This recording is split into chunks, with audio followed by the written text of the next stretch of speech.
Inside the... Just got a voice back. Never mind. Welcome to Inside the Newsroom.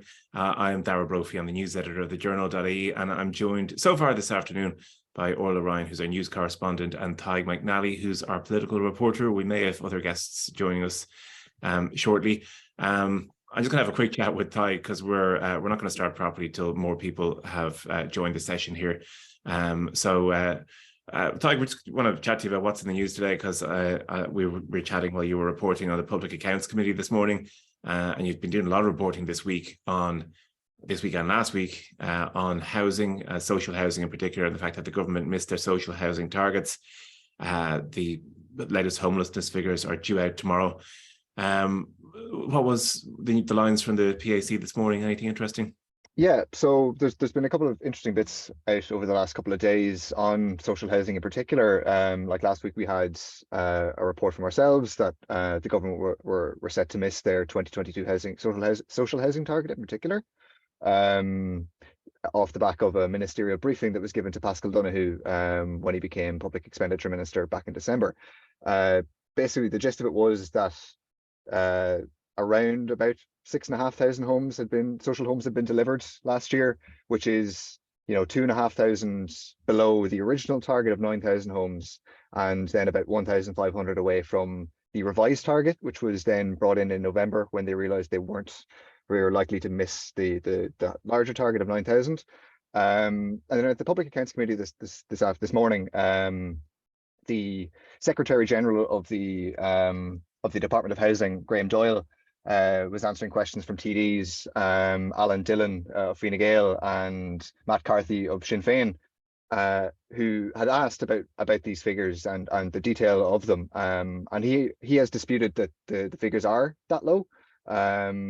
He has said that while there isn't a complete picture available yet, as they're still gathering the final figures, the total will likely be in and around the 7,500 mark. About 1,000 more than what we reported last week. But what we are seeing that there potentially is an issue between the reporting to the Department of Public Expenditure based on their expected expenditure on housing compared to the total that are delivered at the end of the year. But again, we're going to have to wait a little bit longer till we get concrete details. It's potentially next month or the month after that. So the two departments not quite seeing eye to eye is the headline there. I know Darragh O'Brien is due out this afternoon, so we might hear more from him there. I'm just getting a note here that we have quite a few people on the call now, so I'm just going to reintroduce us and just let people know what's going on. So this is Inside the Newsroom. I'm the news editor of the Journal.ie, Darragh Brophy, and I'm joined on the line by news correspondent Orla Ryan and Tadhg McNally, who's our political reporter. And we're just going to talk a bit about what's happening on their beats at the moment, what we can expect in the year ahead, and just looking a little bit about life inside the newsroom here at the Journal. So I'll continue on, Tadhg, with you for the moment, and just ask you first of all about one of the main stories of the week. I don't want to spend too long. This meeting is being recorded. I don't want to spend too long on. Will I keep getting those notes? No. Okay, thanks. Disembodied voices interrupting us there, but that's the last of it apparently. So I don't spend too long on expenses and Paschal and vans and posters and all that sort of thing. But there was some interesting new developments yesterday in that Sinn Féin have now been drawn into a similar controversy for not paying their bills. Can you just briefly tell us what that was all about? Yeah, so this is again, it's sort of long. It's maybe not long running is the wrong way to describe it, but it's ongoing around SIPO declarations around the 2016 general election in particular. So it was reported yesterday that Sinn Féin during the 2016 election campaign, they did not declare a €600 payment made to the Royal Irish Academy venue for use as a venue for a Sinn Féin event. A spokesperson for Sinn Féin described this lack of declaration as an oversight, and they've since made an amendment to the SIPO declarations for 2016. Like what we've seen over the last maybe 2 weeks, starting with Paschal Donohoe, other political parties have become embroiled in similar lack of declarations to SIPO. It's not just a one-party issue; it seems to be an across-the-board issue, and there've since been calls for SIPO to receive, which is the Standards in Public Office Commission, to receive stronger powers to deal with politicians who don't declare their expenses or donations. What are the chances of those extra powers coming to pass anytime soon? It's something that politicians often kind of will often bring up, but it also suits their purposes as candidates when elections roll around for SIPO not to have that great powers. So the former the finance minister, Michael McGrath, who's now in charge of dealing with SIPO and ethics legislation, has said earlier this year that he wants to bring in this legislation some way between the middle of the year. There's no firm date on any of this. The legislation has to be drawn up and have to pass through the Oireachtas, but they're targeting to get it into the Dáil at least in the middle of the year. These reforms are likely to be a lot of the things that SIPO had requested over the years, more teeth to actually investigate, sanctions for politicians who do break the rules. But again, we have no sort of firm date on when any of this stuff will come in, or even exactly what the detail of it could be. And turning to you, Orla, so Orla Ryan, our news correspondent here, one of the stories you've been working on this week and in recent weeks is the influx of refugees and asylum seekers into Ireland since the start of the war in Ukraine in particular.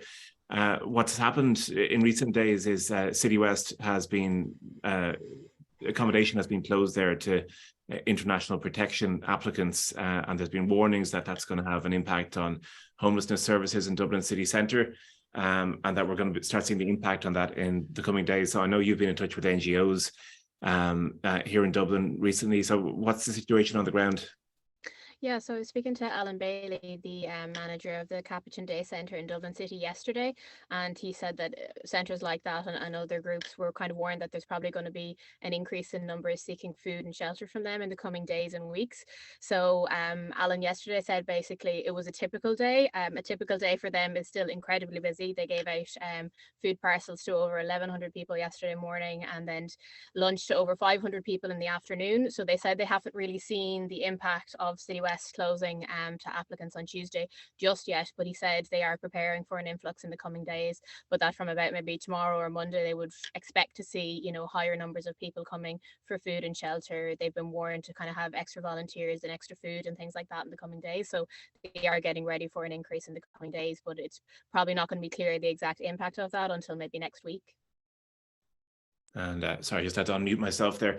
And Orla, I know like since the start of January, you've been doing a lot of work on, we obviously saw those like very nasty protests in parts of Dublin and elsewhere in the country outside hotels and other venues that were housing asylum seekers in particular. You've been doing a lot of work. You've been doing a lot of work speaking to communities about initiatives they have to make sure people in their communities feel welcome. And you're working on a project that will make sure that we include like some refugee voices in the response to that in terms of our reporting. Yeah, so it's been great to see the response of community groups and locals, as you say, in different areas. They've been planning counter demonstrations and other events in the coming weeks and months where local people can meet with the refugees and asylum seekers and actually get to know them. But aside from that, we are very conscious here at the Journal of hearing from refugees and asylum seekers themselves, the people living in the accommodation centres that have been targeted. And in the next few weeks, we're making plans to speak to some of them and just to see, I suppose, where they've come from, why they've come to Ireland, and if they're aware of these protests and the impact it's having on their lives. And look, it's obviously going to be a major issue throughout the year. And like just looking at the year ahead, we're still in January. Just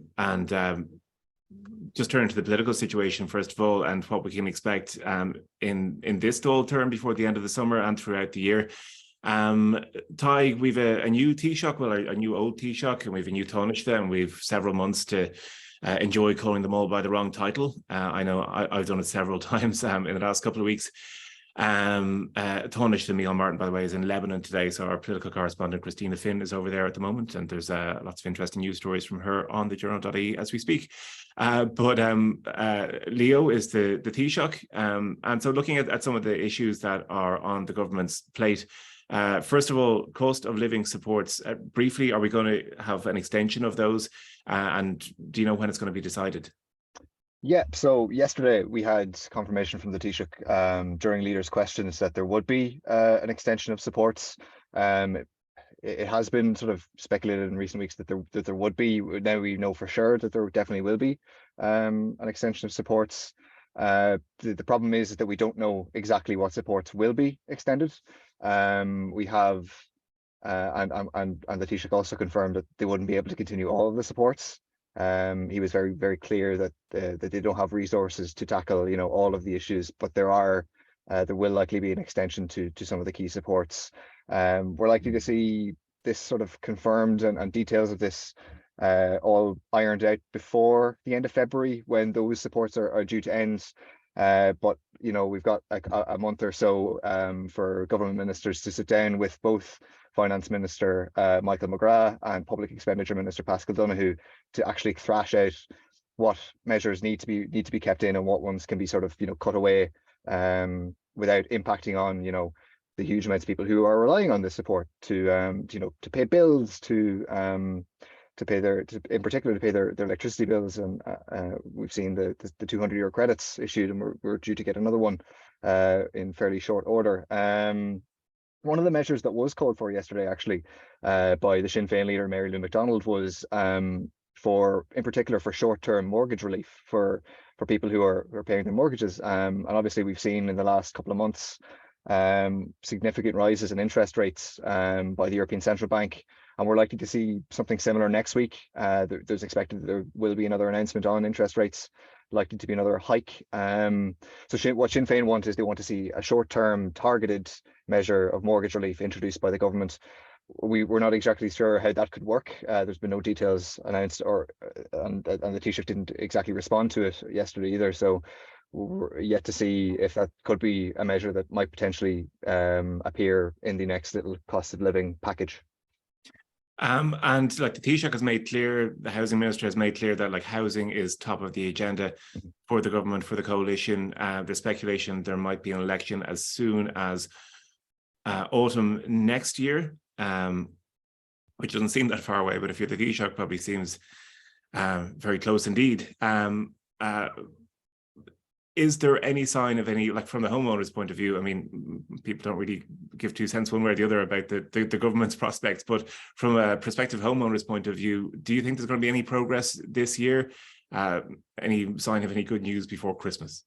It's hard to say. You know, one of the things that we reported last week was that the Department of Public Expenditure and Reform thinks that it will be difficult to hit housing targets again this year. You know, we did, obviously the wider housing target was hit last year, where there were, according to the CSO, who put this information out this morning, there were about 29,800 homes delivered last year across the entire year. Now that's mostly private developments. A large portion of that will be private developments. The target initially was 24,600. Now this doesn't include the social housing. That includes the social housing, but the individual targets themselves may not have been hit, whereas the private developments might have been exceeded to allow them to meet those targets. Yeah, but we're likely to see some difficulties in reaching this year's targets, mainly due to you know, the impact of inflation on construction costs. That's been a big issue that's been raised a couple of times with politicians and by the Department of Public Expenditure. Like, it's more expensive to, you know, bring in the tools and the construction materials to actually build the houses. And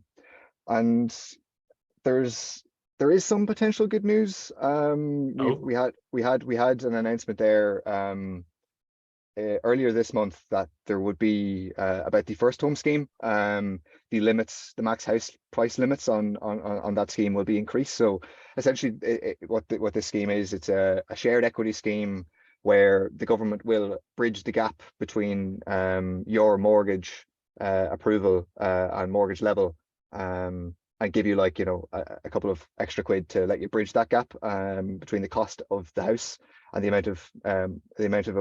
value of a mortgage.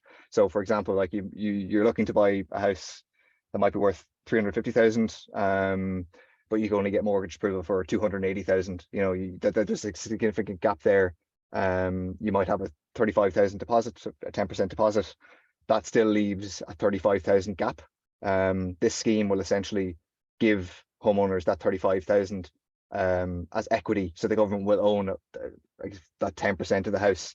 but you're not obliged to pay it back immediately. You can pay it back and get full equity on your, you get rid of the government equity on your house and have full ownership, but there's no obligation to pay that back.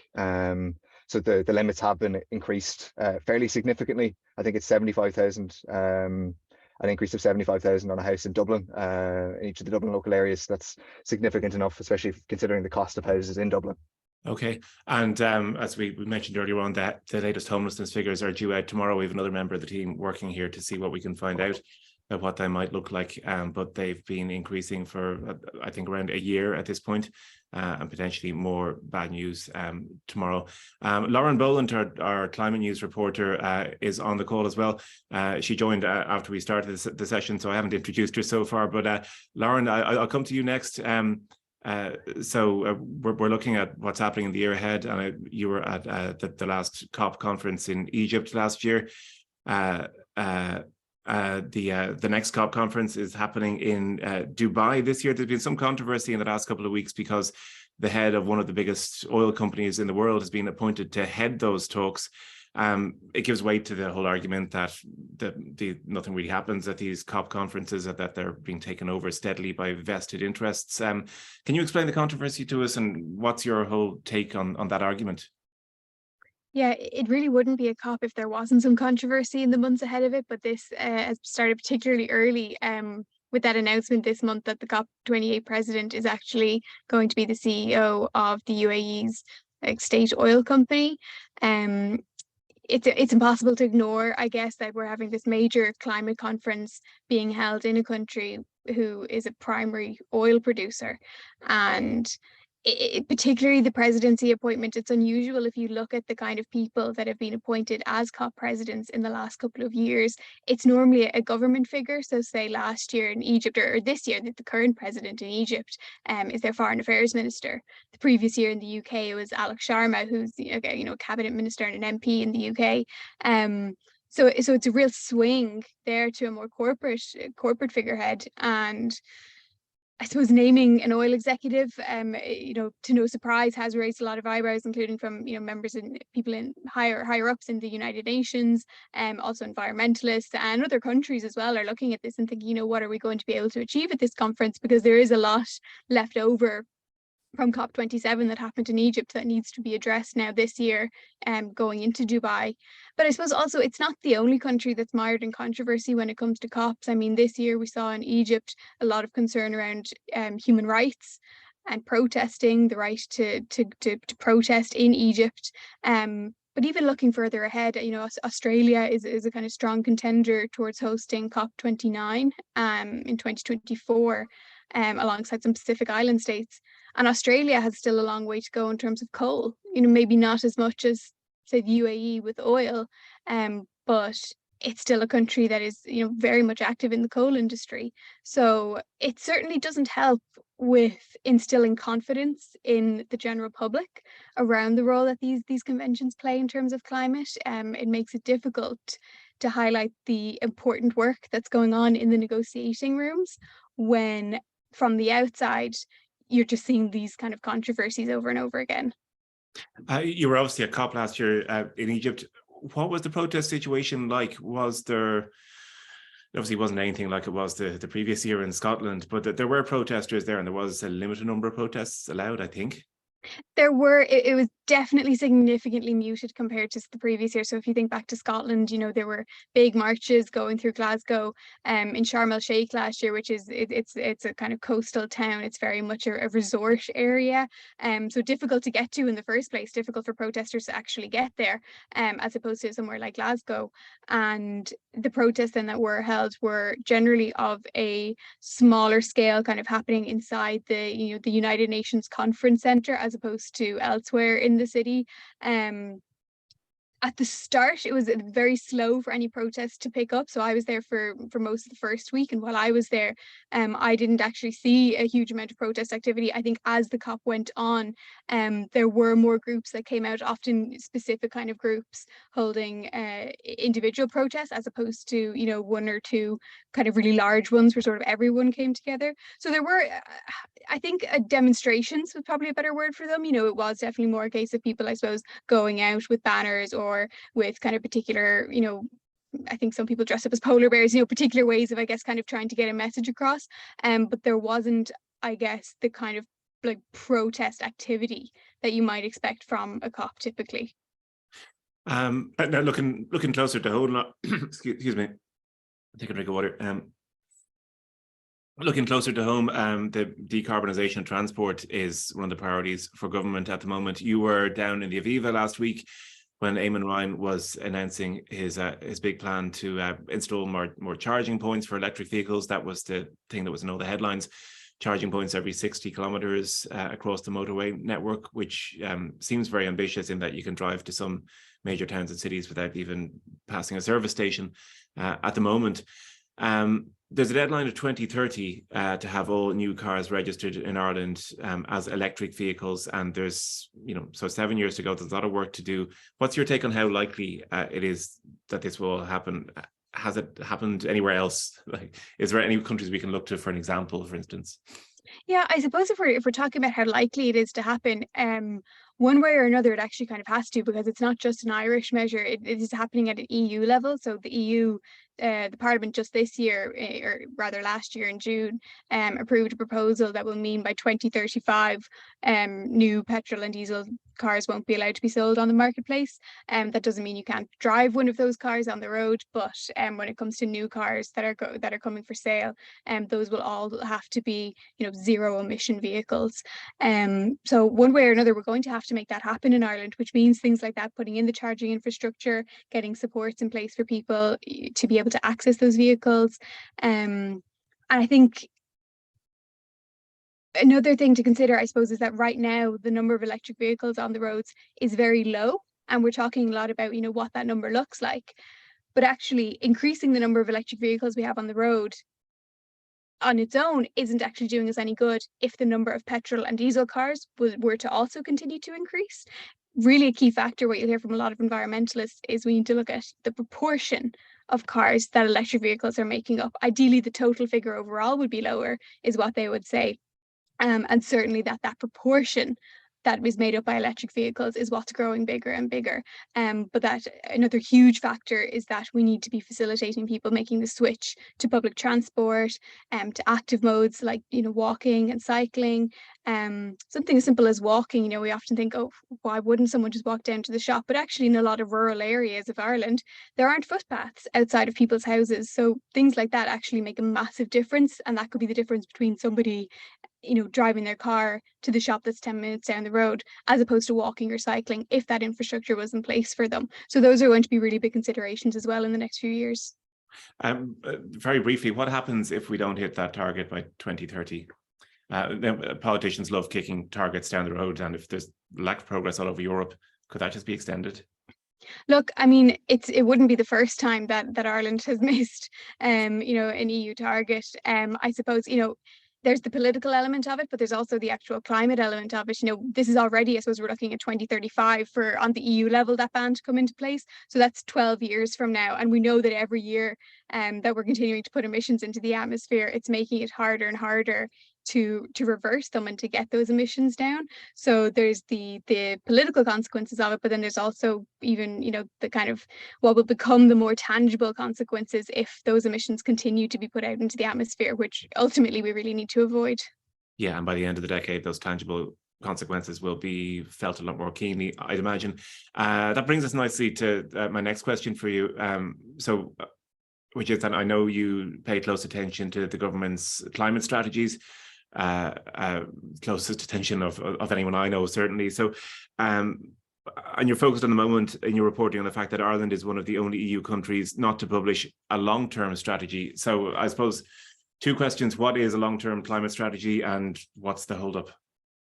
So the idea with the long-term strategy is that where you have the climate action plans that are annual, that are kind of looking at a short-term measure on what the government plans to do on climate, the long-term strategy would be essentially, I guess, what it says on the tin, that you're looking at kind of about a 30-year sort of period of what the overall approach is going to be to tackling climate. So it's something that in 2018 an EU regulation was set out that every member state should submit one of these long-term strategies to the European Commission, outlining what it's going to do on climate over the next 30 years. And Ireland is now the only EU member state other than Bulgaria and Poland to not have submitted one of those yet. And the date that they were meant to be submitted by was actually the 1st of January 2020. And we're now in January 2023. And the climate action plan that the government put out last year, so the 2021 plan, which was governing 2022, that was action number 1 on that list. And it was meant to be completed in the first 3 months of the year.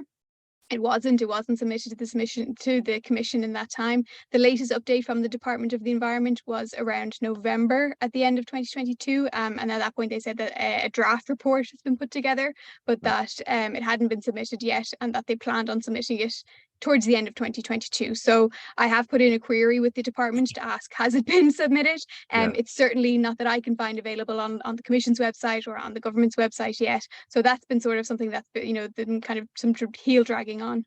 And are they blaming the pandemic, the war, or? They haven't given something to it yet.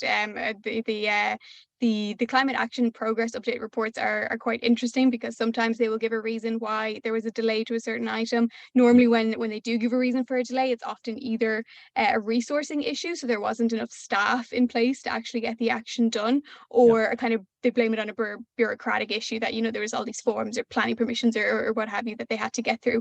But sometimes they don't give a reason either, and I think on this one they didn't. Okay, it's interesting. Lauren, I meant to ask you at the start, but I hadn't realized you were on the call about the quilcha controversy that's happening at the moment, because I know it's something you're working on for your temperature check newsletter at the moment. So it's been something that's been bubbling under the last couple of weeks, and it's been in the headlines this week. So it's Quilcha's long-term deal with a UK-based fund. Farmers aren't happy about it. Environmental campaigners aren't happy about it. And when those two groups aren't happy about something, then the minister is usually in trouble. Can you briefly explain what the controversy is all about? Because I don't think we're going to hear the end of it for a while.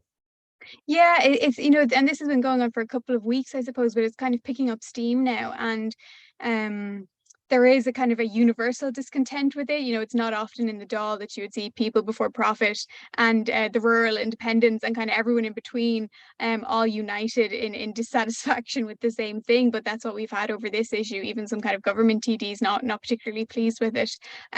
So essentially the deal is between Quilcha and a British investment fund called Gresham House, and it involves the establishment of a new investment fund that they're looking to get investors to put in €200 million into, which would be for kind of buying and managing land for forestry. And there's some kind of political concerns about it, I guess, in terms of the ownership of the land, but then also environmental concerns around, the fear that the consideration of the diversity or the biodiversity of the land and of the environment could be overshadowed by the kind of corporate desire to turn a profit off of that land.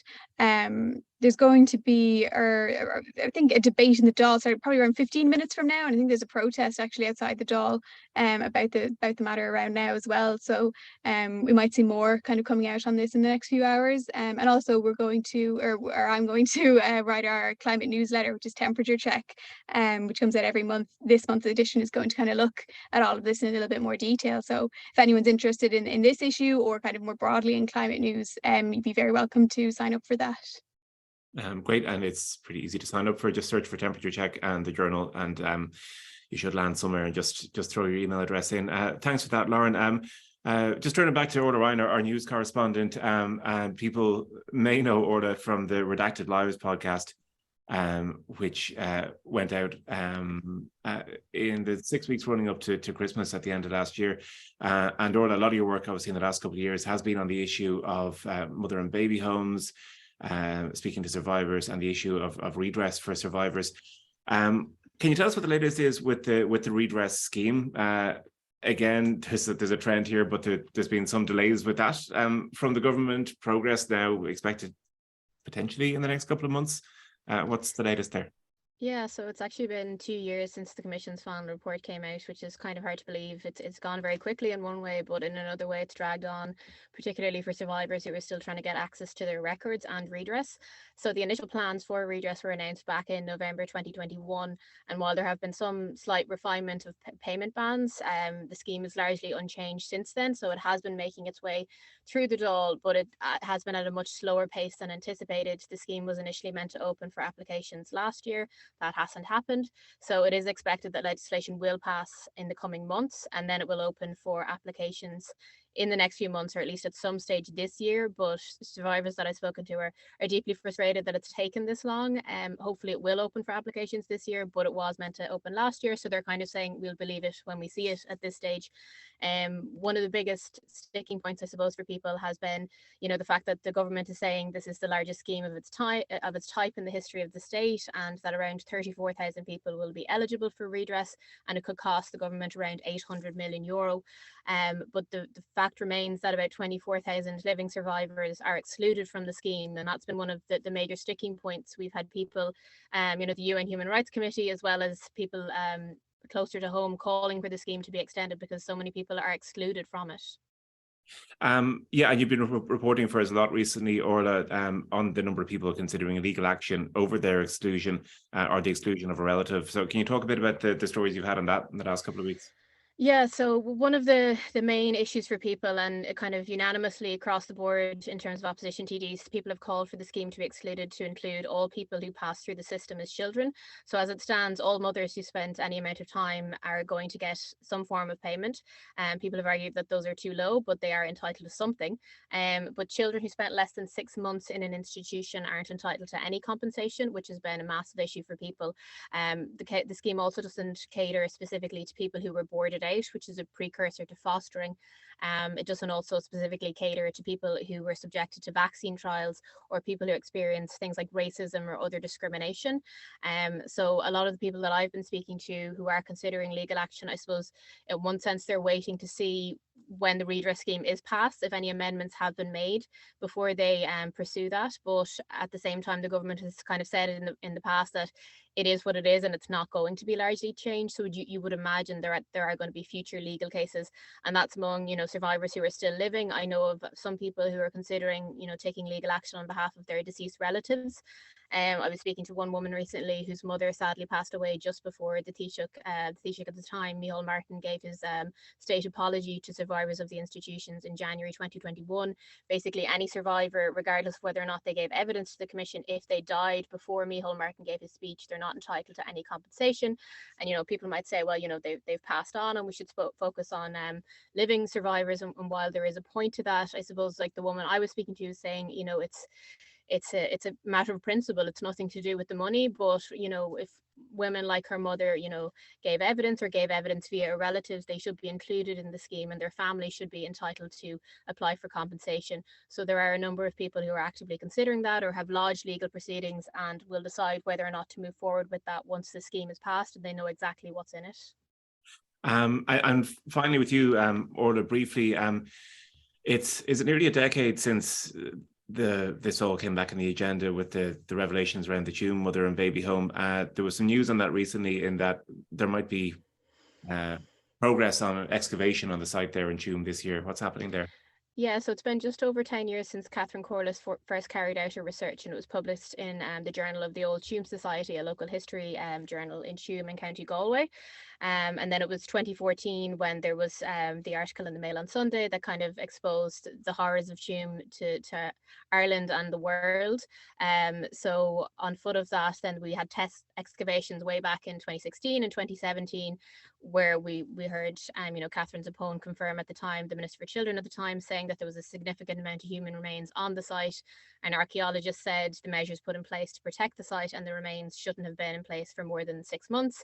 It's now been almost 7 years. Or over 6 years anyway. So basically what's happening now is we finally have a recruitment process for a director who will oversee excavation at the site. So the director is expected to be appointed next month. So it's great to see movement there finally, but the that won't mean everything's going to happen next month or in March. It will be a slow process. The director will have to engage a number of other experts, a wider team in terms of archaeology and forensics and other issues. So the team will have to be put in place before work can begin on the tomb site. It's hoped that excavation will begin at some point this year, but I was speaking to Anna Corrigan, whose two brothers might be buried at the site a couple of weeks ago, and she was saying yes, it's good there's movement, but we've been promised things at various stages over the last 10 years and they haven't materialized, or they've dragged on for several years. So again, it's kind of a we'll believe it when we see it thing, but survivors and relatives are hopeful that there will be some movement on that in the next few months. Okay, thanks for that, Orla. I want to just spend some time as we finish up here in the next couple of minutes, just talking to you all about how you go about your jobs day to day, because I think people will find it interesting, and we have a few viewer questions coming in too. And if you do have a question for Orla, for Tig, or for Lauren, there is a Q&A box there on your screen, so just pop it in there and it'll get over to me and I can ask it. There's one in so far for you, Tig. It's brief and to the point. Will the government collapse this year, Tig? Question mark. So you can give me a yes or no. You can give me a little more than that, whatever you like. I don't think so. And I'll tell you why. The main reason, probably the biggest risk so far this year to the government was the Paschal Donoghue controversy. And that's the biggest so far. Obviously, it's been a very short year, and we've already had a ministerial resignation in Damien English. But again, you can kind of lose a couple of junior ministers and not be too bad off. But the hassle with Paschal Donoghue is that he sort of is central to the operation of the government. Like him and Michael McGrath, the new finance minister, they have a very good working relationship. Obviously, they work together since 2016. From the confidence and supply agreement, they would have worked together to produce budgets, to be able to agree a budget, to even get it through the Dáil in the first place. So they've got quite a good relationship. And I think if you had removed Paschal Donoghue from that equation, you're getting rid of a fairly important pillar in the government. So replacing Paschal would have been quite difficult, and that could have led to the collapse of the government. Maybe not overnight, but the working relationship would have changed. You might have more friction between Fianna Fáil and Fine Gael, potentially making the coalition unworkable. Obviously, we seem to have avoided that. It looks very unlikely that Paschal Donoghue will have to resign. He seems to have avoided this controversy through his most recent statements to the Dáil and question and answer session. So I suppose the long and short of it is, I don't think the government will collapse this year, unless obviously we have a massive scandal later on in the year, and I'm not in the business of predicting what scandal might crop up, but I think if there's plain sailing, I think we're getting into 2024, which you obviously mentioned earlier, Dara, is potentially an election year, and it seems to be the writing on the wall at the minute anyway. It looks to point towards an election later on in 2024. And of course, all our predictions come with the usual health warning, in that it's January and anything could happen, really. Thanks for that, Tig. There's some more questions coming in here. One for Orla. Are there going to be more episodes of Redacted Lives? Is there a season 2? Not currently anyway, but on foot of the series coming out just before Christmas, we have had a huge reaction from people getting in touch wanting to share their stories, so we will continue to do that in an article and interview form. But as it stands, there's not going to be a season 2, but maybe at some point in the future there might be a bonus episode or 2 if there are developments that we feel we need to cover. Yeah, because it's something I wanted to ask it. I was fleetingly involved in Redacted Lives during the production process last summer, and I know you were working mostly with our editor Sinead O'Carroll here. What was the decision process like in terms of deciding that was going to be a podcast series, in terms of, like, I guess, wanting to make sure that survivors and women's voices actually got heard, like literally heard, was part of the decision-making process there? Yeah, I suppose I've been writing articles on this topic for a few years now, and particularly after the Commission report came out, and a lot of survivors felt as though, their testimony wasn't handled with the respect it was deserved. And we also had, the issue with some of the audio testimony being deleted without the women's consent. So a lot of people were deeply upset and hurt and angry that, they had finally gone through the process of giving evidence to a commission, and then they felt like some of their evidence was dismissed or disregarded or not given the same weight that they thought it should have been.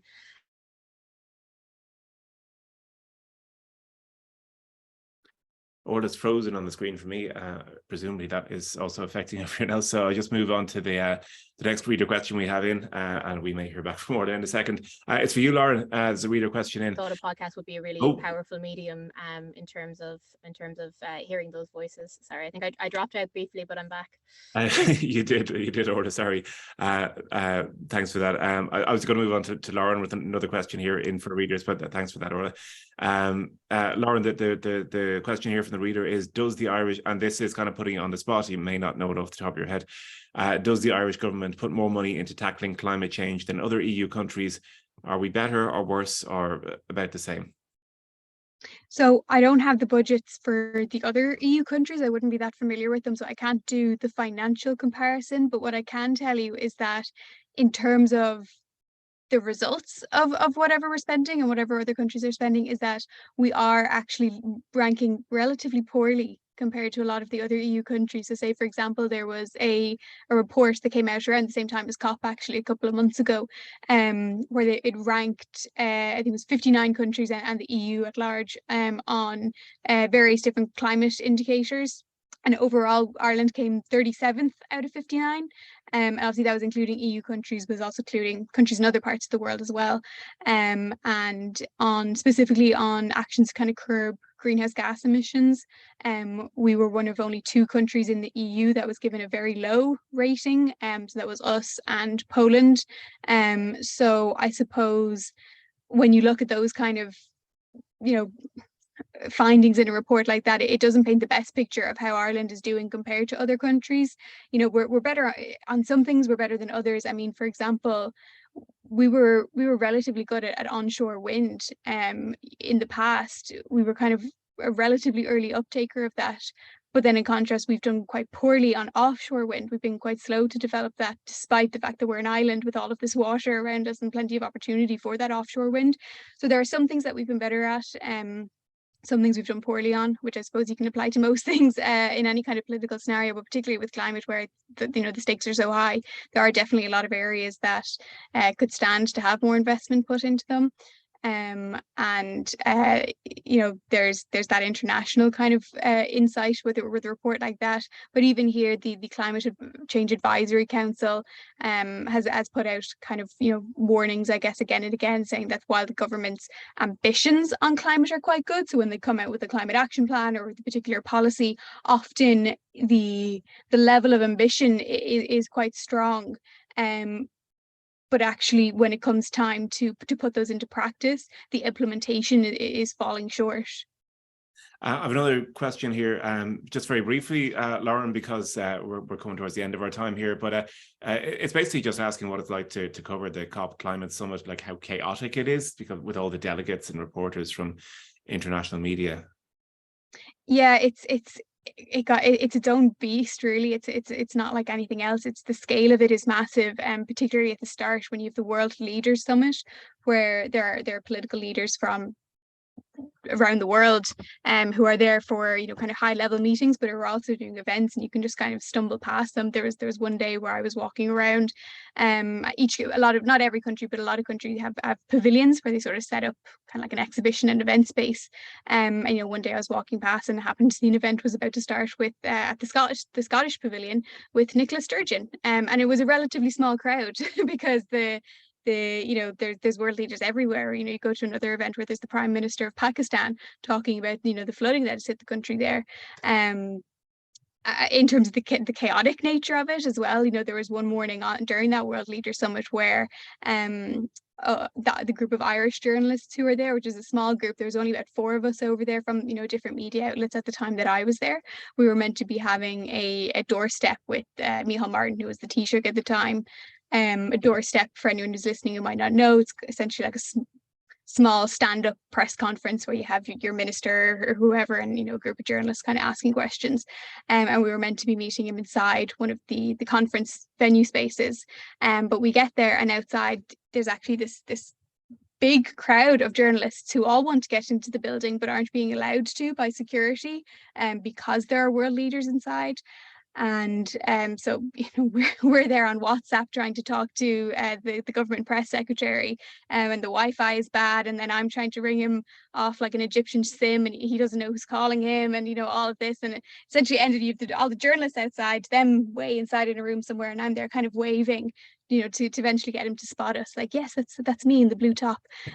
So it's not glamorous. And, you know, eventually then we do the doorstep kind of outside in the beating heat. You know, Micheál Martin kind of braves his way through all of the other journalists to get out to this little Irish group over in the corner.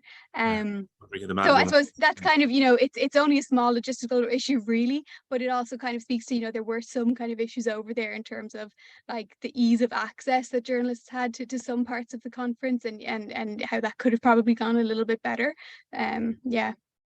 That's great. Thanks, Lauren. I'm going to wrap up here because people tuning in are probably finishing up their lunch breaks. Any other business briefly?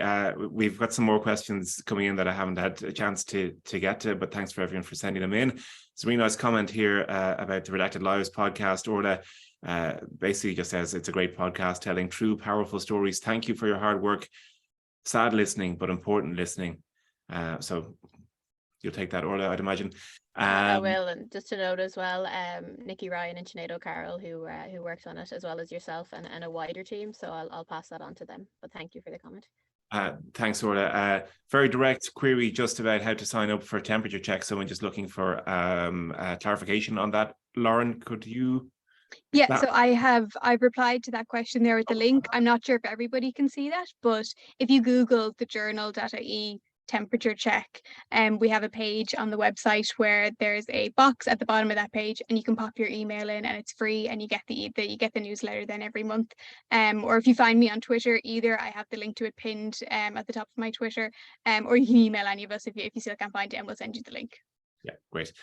So there was questions coming in the box here, and also via email during the call. So we'll leave it there. Lauren Boland, Orla Ryan, Tyg McNally, thank you for joining us. I've been Dara Brophy, the news editor of the Journal, and we'll see you next time.